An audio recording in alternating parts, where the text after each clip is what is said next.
C'est quoi le concept? Alors le concept, c'est qu'on part en backpacking à l'aventure.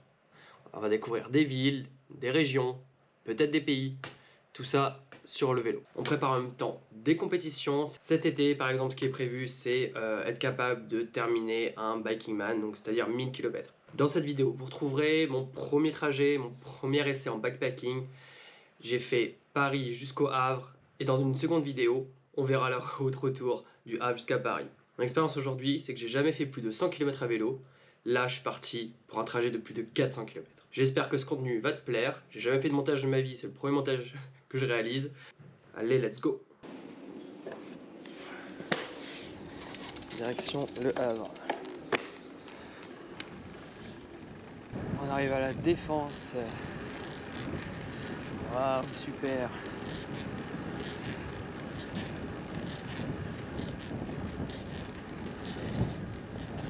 J'ai tendance à couiner.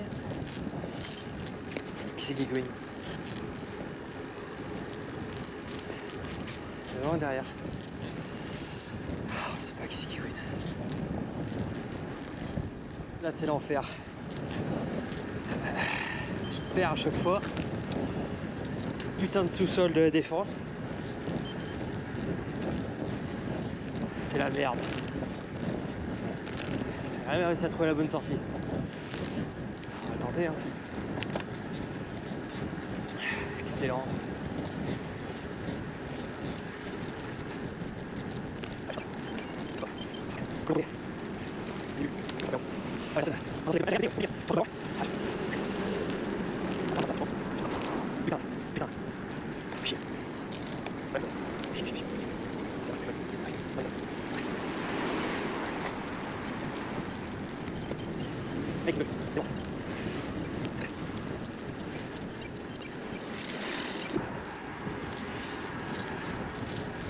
Let's go! Allez, on est en train de quitter les Yvelines. C'est pas mal.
La vraie campagne quoi.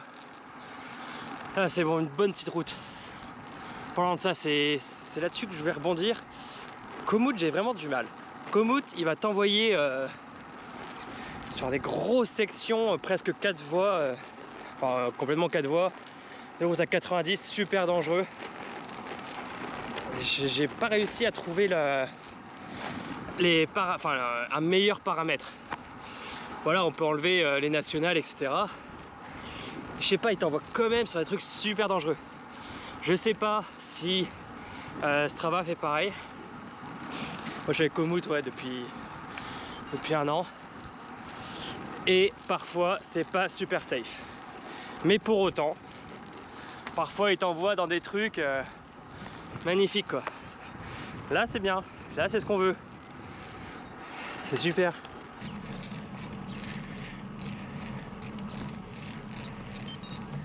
C'est où la route? Et c'est à gauche. Bonjour.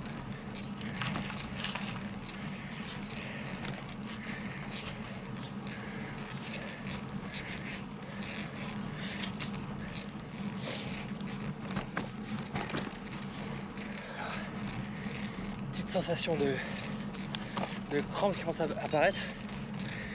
J'ai 2 litres avec moi. J'ai déjà bu un. Enfin, ouais, c'est un peu étonnant. Bon, c'est rien. On va s'hydrater tranquille. Oh, il y a un gamin, on va le prendre en chasse.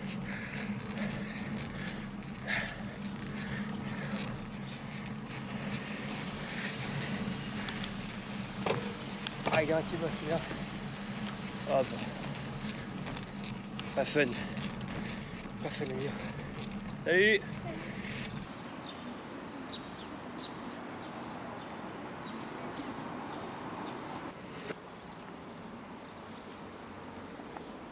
Ancienne cité gallo-romaine appelée Évreux au IXe siècle, est implantée au fond de la vallée de l'Iton. Reliant Lisieux, Chartres, Rouen et Paris, elle constitue pour les grandes villes de l'époque un point de convergence. La tradition attribue à Saint-Aurin, premier évêque d'Évreux, l'évangélisation de la ville. La cathédrale Notre-Dame d'Évreux s'impose par sa majesté au cœur du centre-ville. L'édifice présente une composition architecturale assez hétéroclite, témoignant de son histoire au fil des siècles. Ainsi s'explique le mélange des styles roman, gothique rayonnant et flamboyant. Également Renaissance. Les 70 verrières considérées comme des chefs-d'œuvre de l'art du vitrail français, datant des XIIIe au XVIe siècle, ainsi que les 13 chapelles rayonnantes ornées de clôtures en bois sculptées, du XVe au XVIIIe siècle, classées parmi les plus belles de France. Probablement élevée à l'emplacement de la basilique païenne dont un vestige ne subsiste, la cathédrale d'Évreux est mentionnée pour la première fois dans les chroniques de Guillaume de Jumièges. En 912, lors de son baptême, Rollon, chef viking et fondateur de la Normandie, fait une donation en faveur de la reconstruction de la cathédrale qu'il avait préalablement brûlée. Elle fait aujourd'hui 108 mètres de long et sa flèche culmine à 75 mètres. Bien appartenant à l'État, elle est classée au titre de monument historique depuis 1862. Petit sandwich à Évreux, c'est très joli. Il y a des vieilles bâtisses. Très très mignon. Et là, on est au 100 km 100. Hein. On renvoie pour un peu moins de 100 bornes. Ouais, pour 18 h, on arrive à destination. Allez, feu, on envoie. Ah, pas le choix là. Encore pas le rythme. Le cul, on a mal au cul. C'est vraiment la selle actuellement là, qui me fait le plus de problèmes. J'avais un petit coup de mou là, bien fait de manger là, ça renvoie. On va renvoyer les watts, comme on dit. Allez, feu. La voie verte. Là, on va partir. Shit. La voie verte, c'est 60 bornes de plat, de grosses rides. Shit, j'ai plus de batterie. Là, ça va envoyer sur 60 km. Juste un fucking escalier avant. Obligé de descendre du bestiau. Niveau poids, je suis pas ultra optimisé. Le vélo, sans rien, il fait 7 kg. Allez, on va dire 8, on va en dire 8. Avec le matos, on est au moins doublé. Au moins 13-14 kg. Je fais la diff. Je suis en galère. Donc on va se faire plaisir sur du plat. Ça va être tranquillou bidou. On va y envoyer des watts là, faut récupérer le temps perdu. On envoie les watts. Allez, go.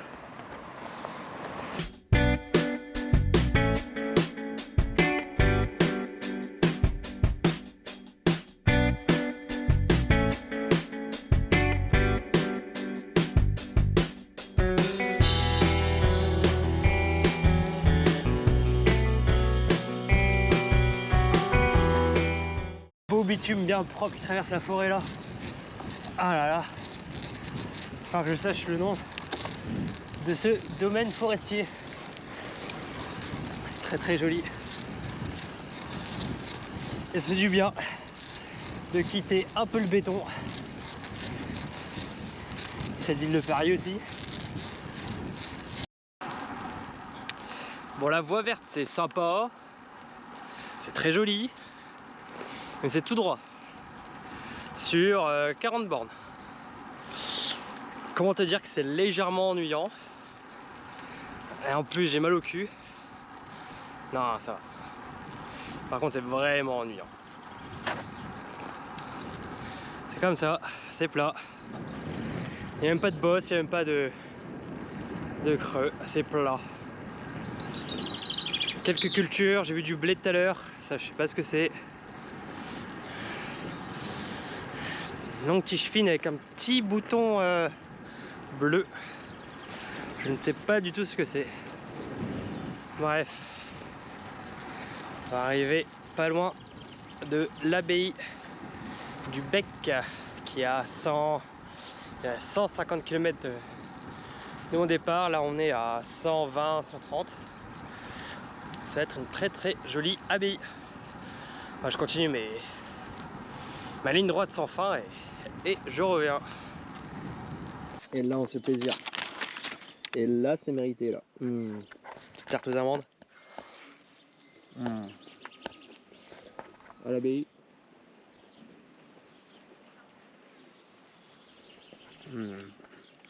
Plaisir. Ça commence à cogner. Fait quoi? Alors cogner. J'ai chaud quoi. De faire 17, 10.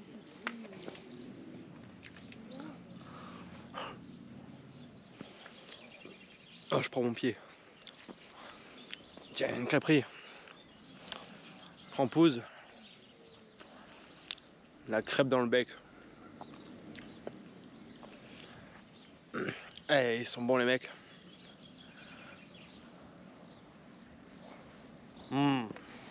Ouais. C'est reparti. Let's fucking go. Donc elle hérite son nom du petit ruisseau qui est juste à côté, le Bec, et de son fondateur, le chevalier Herluin. Au XIe siècle, celui-ci se retire de la cour du duc Robert Ier de Normandie et s'installe sur ses terres. Soudainement frappé par la dévotion, il entreprend la construction d'un monastère et réunit ses fidèles. L'abbaye du Bec-et-Loing est d'abord connue pour son école monastique. En 1045, l'érudit italien Lanfranc de Pavie, futur archevêque de Cantorbéry, s'y installe et fonde l'école du Bec. Il est rejoint en 1078 par Anselme d'Aoste, qui contribue par son savoir à l'excellente réputation du lieu. À partir du XIIe siècle, l'école du Bec rencontre un grand succès. Elle reçoit de nombreuses donations et s'enrichit considérablement. Les plus grands savants viennent y étudier, tels que Robert de Torigny, le futur abbé du Mont-Saint-Michel, ou encore le futur pape Alexandre II. Ok, normalement, là je suis à 160 bornes. En théorie, dans 40 bornes, j'arrive à Honfleur. Il est 16h. Ouais, dans 1h30. 1h30, j'arrive à Honfleur. La question est, est-ce que je zone sur Honfleur ou est-ce que je tente le pont de Normandie ce soir? Je sais pas à quelle distance ça représente. Donc je vais voir. Je vais voir ce que je fais. Là ça roule bien. La petite tartelette aux amandes, elle m'a remis du jus. Oui, c'est bien sympa. Et c'est plat, putain. Il y a des bosses, hein. Ils sont pas méchantes les bosses, hein. Mais bon, c'est pas plus mal. Pour la première entre grosses guillemets longue distance, car il y en a beaucoup qui pour eux un 400 c'est il y en a beaucoup qui pour eux un 400 c'est rien du tout, mais pour moi ça représente tout de même une distance que je n'ai jamais effectuée, donc on prend, ça fait plaisir, on prend et on verra déjà si demain après les 200 j'ai les pattes. Condé sur Rilz, sur Rilz. Est-ce qu'on prononce le S sur Rilz? Je ne sais pas. C'est vraiment très très joli. je vais vous montrer ça. C'est bucolique.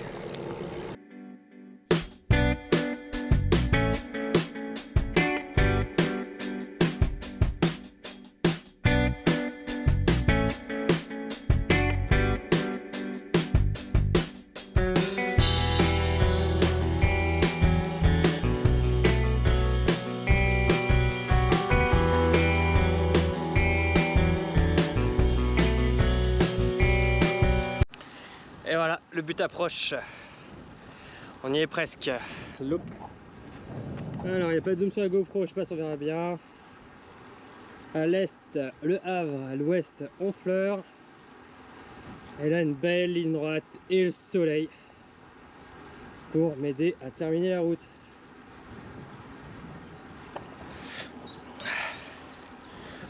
C'était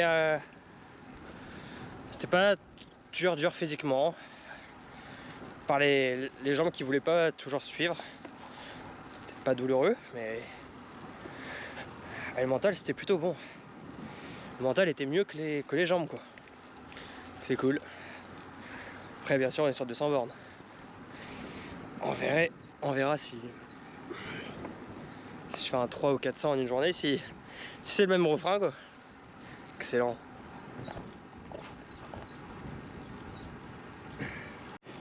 Le pont il me paraît proche, mais il est loin en fait. Je me suis rapproché, ça fait 10 minutes que je sens que c'est la même distance. Un effet d'optique, je pense qu'il est fat. J'ai déjà roulé dessus, mais attends, en voiture. En voiture, je pense qu'en voiture, tu te rends pas bien compte de la taille des choses. Tu te rendrais plus compte sur du sable. Ah, saloperie. Un coup de sable et ça part. Tu te rends plus compte quand tu prends le temps. Et là, je me rapproche et il paraît encore très petit. Très petit, enfin, il paraît très loin, quoi. Ah, le pont de Normandie. Peut-être l'un des ponts les plus connus de France. Jusqu'à son inauguration en janvier 95, seuls 2 ponts permettaient de traverser la Seine, en aval de la ville de Rouen. Le pont de Tancarville, mis en service en 1959, et le pont de Bretonne, au niveau de Côtebec-sur-Seine. Mais dès les années 70, le développement du trafic routier autour du port du Havre conduit à envisager l'édification d'un nouveau pont sur l'estuaire de la Seine, ouvrant ainsi un axe de communication plus direct vers l'ouest de la Normandie. Les ingénieurs doivent composer avec diverses contraintes techniques. Le pont doit par exemple être assez haut pour permettre la navigation des navires remontant la Seine jusqu'à Rouen, et doit résister à des vents soufflant régulièrement à plus de 130 km/h. Enfin, le lit du fleuve n'offre pas de stabilité naturelle pour un ancrage solide. Malgré ces difficultés, les travaux ne vont durer que 7 ans. Les pylônes mesurent au maximum 214 mètres, c'est la taille de la tour Montparnasse. Les fondations s'enfoncent à plus de 50 mètres sous le lit de la Seine. Ils sont chacun séparés de 856 mètres. Près de 20 millions de véhicules passent le péage chaque année. Sous le pont, il reste 6 bornes. Putain de moustiques. Il reste 6 bornes jusqu'à Honfleur. Ouais, écoute, on a une petite bière, ça. Une petite glabousse. Ah la vache. J'ai chopé un hôtel. Le problème, c'est que j'ai plus de batterie sur mon téléphone. Et en GoPro, c'est la dernière batterie. J'ai plus rien. Bien sûr, mes câbles, ils fonctionnent pas. Hein. Putain, je crois que c'est mon téléphone qui est mort. Je sais pas. Ça me les brise. Ça me les brise. Oh là là. Allez. Dernière ligne droite. Bon, tout à l'heure il y avait écrit 6 bornes, là il doit rester 5 bornes. C'est pas grand chose, ça va. C'est détente. Je ne sais même pas quelle heure il est du coup. 16 ou 16h30. Par contre, le Havre, ouais, c'est un gros port, mais à part le port, il y a un nuage de pollution au-dessus du Havre. Tout à l'heure j'hésitais entre prendre un hôtel au Havre ou prendre un hôtel à Honfleur. Je pense que je vais me faire une petite terrasse en Honfleur et au lever du soleil je trace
vidéo t'a plu, n'hésite pas à lâcher un gros pouce bleu et à t'abonner à la chaîne. La vidéo retour du Havre jusqu'à Paris arrive très bientôt et plein de nouvelles aventures. Allez, Kenavo Avechal.